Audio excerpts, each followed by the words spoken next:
안녕하세요. 안녕하세요.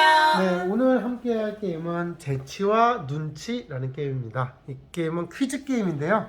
퀴즈를 얼마나 잘 맞히냐, 자기 지식을 자랑하는 게 아니라 그 퀴즈에 대해서 내가 얼마나 재치 있고 눈치껏 정답을 가깝게 자기가 찍냐, 이게 중요한 게임이거든요. 네, 여기 보시면 여기 1이라고 써 있는 게 있고요. 각각 색깔별로 큰 미풀, 작은 미풀 있고 개인이 각자 요 미풀 2개하고 정답판하고 펜하고 이렇게 가져가시면 됩니다.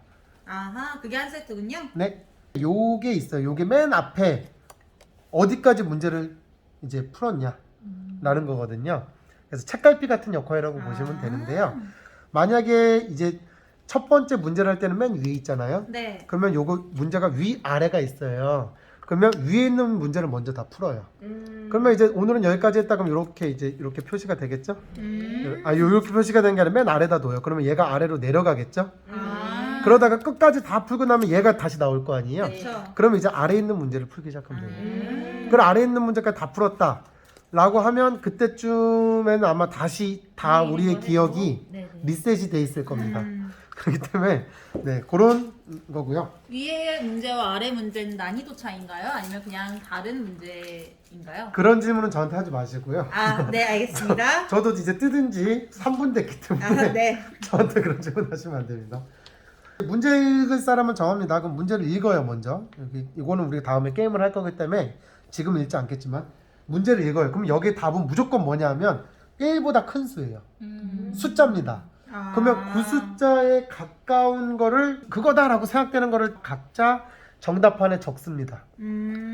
그리고 나서 정답판에 여기에 1부터 가까운 순서대로 이렇게 두는 거예요. 아, 오름차순으로요? 그렇습니다. 자, 예를 들면 각자 답이다 생각되는 거 이렇게 다 놨잖아요. 그럼 네. 이제부터 진짜입니다. 자기가 낸 거랑 상관없이 이게 답이다 라는 거에 자기 미풀을 올려놓으면 됩니다.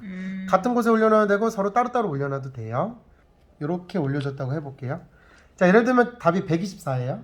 124면 124에 가장 가까운 곳이 여기죠. 네. 그러나 여기서는 정답보다 무조건 큰 수는 정답으로 안 칩니다. 아. 그래서 124에 가장 가까운 건 오히려 120인 거죠. 작으면서 가까워야 되는군요. 그렇습니다. 정확합니다. 점수는 어떻게 매기냐? 점수 요 기준판 있죠? 네. 여기 낸 친구들 1점씩. 그러니까 노랑 1점, 보라 1점씩 얻는 거죠. 네. 그리고 큰 미풀 낸 사람 2점. 그럼 보라 2점, 분홍 핑크 2점이죠. 2점. 그러면 네, 분홍 2점, 보라 2점 되죠? 작은 그리고 미풀? 작은 미풀, 여기 노란색에 작은 미풀 났네요. 그럼 네. 작은 미풀 낸 사람 1점. 그러면 작은 미풀 낸 사람 또 1점. 그래서 노란색은 총 2점을 얻게 되고요. 그리고 보라색은 3점을 얻게 되고요. 그리고 분홍색은 1점을 얻게 됩니다. 그런데 요거 1은 왜 있냐? 예를 들면 답이 9면 다 크잖아요. 네. 그럼 여긴 다 답이 아닌 거예요. 그쵸. 그럼 여기에 올려놓은 사람만 정답인 겁니다. 아. 그럼 여기 초록 미풀 올려놓은 사람 큰 거 2점. 올려놨으니까 2점을 얻는 거예요. 굉장히 간단하죠? 네. 이런 식으로 쭉 해서 15점까지 먼저 내는 사람이 이기고요. 아. 15점이 동시에 도달했다. 그러면 최종 점수가 더 높은 사람. 그런데도 똑같다. 그럼 나이가 어린 사람. 나이마저 똑같다. 그럼 어떡하죠? 공동 승리? 뭐 그래도 되고 아니면 뭐 태어난 날짜? 태어난 시간? 시간까지 가야죠. 초까지 가야 될 수도 그쵸, 있죠. 그쵸. 네, 그렇죠. 이제 그런 생년월일 중요하죠. 네, 그건 이제 규칙서는 없지만 그렇다. 자, 그럼 게임 시작하겠습니다. 네.